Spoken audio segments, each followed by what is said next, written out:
Reuters is reporting that Kurdish forces are now moving towards declaring an autonomous federal state in that region of northern Syria, which they now control. Of course, they've been battling ISIS, but you claim that in some cases the Kurds are now resorting to ISIS-style atrocities.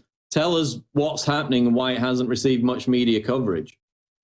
Well, in the first place, the plans to balkanize Syria were made public by Condoleezza Rice in 2006. And the reason why the Kurds have been so positively shown in the media without any of the negative aspects shown is because they fit this objective. But in reality, the Kurds in northwest of Syria came to Syria as illegal immigrants in the 1920s when the Turkish Ataturk at the time hired them to slaughter the Assyrian Christians, which are actually the original inhabitants of that area. And you wouldn't hear that from the mainstream media, the fact that the Kurds in North Syria are actually a minority there, and that many of the people they live amongst are actually Assyrian Christians and Arab Bedouins, and they're oppressing the Assyrian Christians. They've been vandalizing the Assyrian Christian history because it reminds people that it is the Assyrians that are historically owning that land, and the Kurds are only here since the 1920s in Al-Hasakeh, and they're still a minority. So it boggles the mind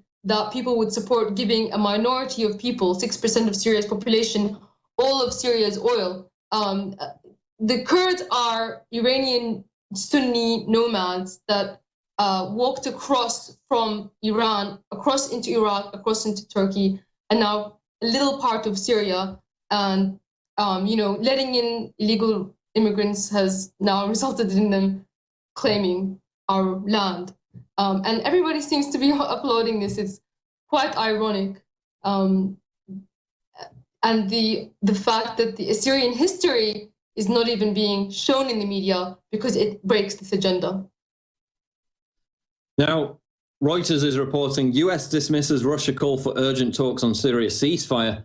The United States on Monday rejected Russia's call for an urgent meeting over violations of Syria's 3-week cessation of hostilities, saying that its concerns were already being handled in a constructive manner. Is this ceasefire genuine? Is it going to hold?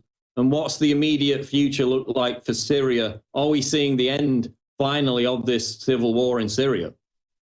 Unfortunately, I don't think so. I think it's probably going to go on for many years to come. And unfortunately, these people who want to tear the fabric of nations and push sectarianism everywhere and basically carve out mini states, they really they don't want to let go. And the Syrian military has been fighting ISIS now for 5 years. Unfortunately, I think that it's going to continue. Okay, now where can people find more information about your reports about this information? Please add yourself to my YouTube channel, subscribe to Syriangirlpartisan or Partisan Girl, and I will be giving references to everything I've said today on that channel.